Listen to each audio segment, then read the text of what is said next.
first off, thank you for participating. And I just needed your age. 35. Okay, and you are married with 2 children, right? Yes. Okay. All right, so first off, what have been your most recent learning activities?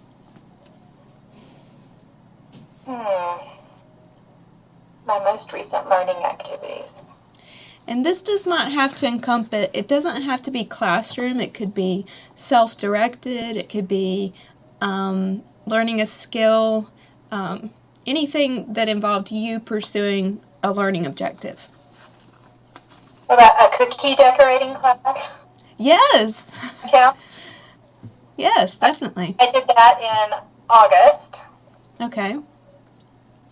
And other than that, it would be online courses or just online workshops, I guess would be a better way to say it. Okay. Well, so what triggered you taking the cookie class? Well, I have a friend who taught it, and I like to be crafty and have always wanted to decorate cookies, so I thought I would give it a shot. Okay. Did you take a lot away from the class? I did. I really did. It's a lot harder than it looks. But I learned.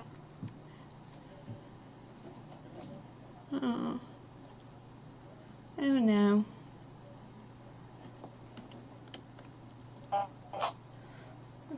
Okay, I just lost the last thing that you said. So the last thing that I heard you say, the connection is apparently poor, which I can't imagine why, because I'm on Ethernet. But let's see. Let me just plug in. Okay, the last thing that I heard you say was that it was a lot harder than you thought. Yes, it was harder than I thought, but I learned some good techniques and tips as well. Okay. And how do you see yourself applying that? Well, we love to decorate cookies at Christmas, my oldest son and I, so we'll be doing that again this year, and hopefully it will go much smoother now, an actual understanding of what to do instead of just kind of guessing and doing it myself. Okay. You said you're crafty. Have you kind of done any other self-directed learning in regards to crafts? Not necessarily for crafts, but for how to be successful with or a small craft business type situation. And do you is that something where you're just looking up different articles or watching videos? Some are videos, and a lot of them are webinars. Okay. And is that something you're doing alone, or are you involved in learning with a community of people doing the same thing? Yes, there's usually, for the webinars, it's for the whole community of people. And then for things that I look up on my own podcasts or videos, of course, that's just me. Okay. Well, so it sounds like you most often learn online. Is it also through social media? Yes. Okay. And if you had your choice, if you had the option, would you prefer to learn in a class, or maybe just reading a book, or working with online tools? So I'll give you the rundown on all 3 options. Books are hard because I will start a book, but then life happens, and there's a book that I started spring break about business techniques and business advice, and I was super excited about it. And then we got back from spring break, and life happened, and I think I'm still at the same spot I was then. So, and it's not that I don't want to read it; it's just time. So, books are great if I can sit down and commit to it. Um, Webinars or online modules are really great because they're usually self-directed and I can go at my own pace. Mm-hmm. But the problem with that sometimes is, again, the same, where I might have to stop and then don't get back into it, or something happens and then I just forget. But so courses are great because I'm there, I'm focused, I have no other distractions, and I can get it done in that amount of time that I'm in a face-to-face class. Okay. Well, so you kind of touched upon a couple of items for my next question, which are, what are the barriers that get in the way of your learning? So it sounds like time and distractions. Yes, definitely. Is there anything else that you've experienced as a barrier to learning? No, that's really it. Just time and distractions. Okay. So what do you think brings about successful learning, and what is success defined as for you? So successful learning for me means that I was able to come away from a course or webinar or whatever and feel like I learned something and that I can then go and put that to use, no matter what it would be. If it was something for a new technique to use in the classroom or a new type of technology to use in the classroom, if I would leave that session knowing then how to go, or at least have a general idea of how to utilize that, then that would be a success in my book. Mm-hmm. Okay. Well, so can you describe the factors in terms of having an instructor present? What makes a class successful when there is an instructor present in the class? Oh gosh, to have somebody to talk to at that moment. So instead of having to email someone a question and you might get a response like the next day, at that point you kind of lost the momentum on whatever you needed help on. It's still there and you still need help, but it's so much easier when you're face to face with an instructor to be able to have questions answered on the spot, or as discussion comes up, there are things that you think about that you just really quick, hey, can you tell me about this? It's so much more engaging for me to have someone directing it in person. Well, not necessarily in person. If it was a course online where there was an instructor present, it's just so much easier to have that attention at that moment. Mm-hmm. And in terms of the online courses that you've taken, what have been some of the most effective strategies for instructors in that environment? Do you mean as far as like how they presented the information, or? It could be that. It could be also the types of interactions that you have with them, or they encourage for you to have amongst yourselves, maybe, too. Okay. So it works well, I think, when you have, depending on the setting, but if there are other people involved, where you have to, I think when I took my certification classes, my teaching certification, and even my husband, when he took his master's courses, he had to go and post on a message board, and he had to go post his own, whatever it was, his own response to the discussion post, and then had to go and respond to at least 2 or 3 other classmates' posts. And I think that works well because, first of all, it forces you to listen to other people's points of view. And I had to do the same exact thing when I was doing my courses as well. But it forces you to hear other people's thoughts on things. And then you get an opportunity to engage with that person if you had a different opinion or you didn't quite understand something that they said. It was an opportunity to start a dialogue with someone else, maybe someone you don't know. But it allowed you to have opportunities to hear a lot of different points instead of just what the instructor wants you to know. You got to hear everybody's point of view and their take on it. So I thought that was really effective because it's really easy to get stuck in your own train of thought and your own beliefs on things, but when you're forced to listen to people and start a conversation about it, it was very effective. Mm-hmm. In that class, did you find yourself in a kind of mixed age or mixed background group? And if so, how did those life experiences play out in the interactions you had? So it definitely did. And I was going into the courses as a second career. So I was not straight out of college. And there were a lot of other people who were in the same situation. Some were even, there was one man who was retired from the Air Force. He had just retired from the Air Force, and this was his next phase of life, as he wanted to be a teacher. So there were also people who were very young and, just maybe a year or two out of college who were doing it. So there was a good span of ages that were involved. It was interesting to see how the engagement differed with the people who had had more. We were all in the same boat. None of us had ever taught before. And Mm-hmm. so it was interesting to see the ones who were more advanced in age or had more life experience, I guess you could say. Mm-hmm.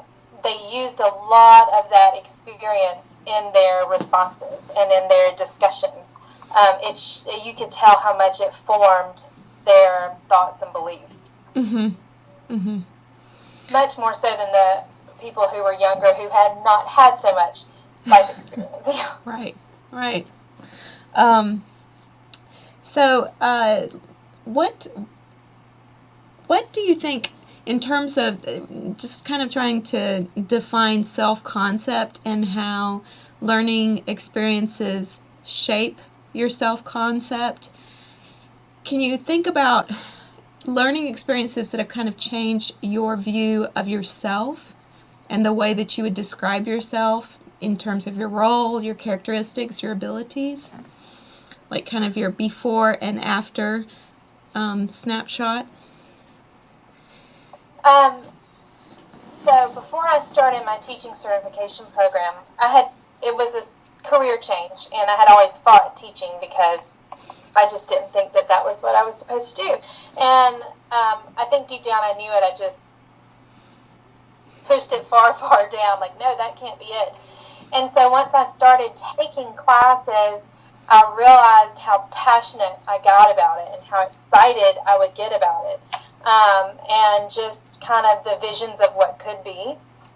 And after I completed the program and started my student teaching, it was interesting to see. Whereas before, I didn't think that I didn't know what kind of teacher I would be. I knew that I had leadership skills and managerial skills. I had managed a team before in my previous job, so I knew I could do that. I didn't know how that would translate with children. And so I was worried about that, and I didn't know if I would have the patience or the empathetic skills needed. I am a very empathetic person, but when it comes to students, I didn't know how that would translate as well. So it was interesting once I got into the classroom. Of course, I was a nervous wreck, and I was pregnant, so there were a lot of factors going on. I was very pregnant, but nerves aside, it was interesting to see. I felt like a totally different person. I felt like all of the prior skills I had before going into student teaching were still there and more so intensified, or I used them in different ways. Mm-hmm. And it was just interesting to see how much I felt like a completely different person in the way that my skills were used. Mm-hmm. Wow. Well, so you're no longer teaching, and so Correct. you've gone through another transformation. Yeah. So do you think about what the next kind of learning goals you have for yourself as the kids get older? um, I have my own business, and I would love to see that continue, to be able Mm-hmm. to stay home and have my business from home. So, my business is a personalization business. I see that I will have to continue to learn and evolve. And for marketing purposes, especially with social media, things are constantly changing. And what worked 2 months ago may not work now. So it's constantly evolving. So I definitely see myself continuing to learn. And there are all kinds of workshops and webinars and online courses and books to read. So there's a whole world of information that I can access in order to be successful. It's taking the time to do that as well. So I do see myself continuing to grow and learn for different aspects of my business. And if I were to go back into the classroom, I would definitely have to get back involved and learn what all has changed, and especially with the technology. So either direction that my life goes, there will be a lot of learning to take place. Okay. Well, so at this point, I mean, how have you integrated the skills from teaching into your daily life? Like, do you see your learning now and your experiences now being integrated with those teacher skills? Yes. And so in my job, I work directly with customers. And so conflict resolution, I have to, if someone receives something that they weren't expecting, I have to diffuse that situation. Or if someone is upset about something or has questions, I have to be able to resolve conflict as well as have good conversational skills. Patience is definitely one.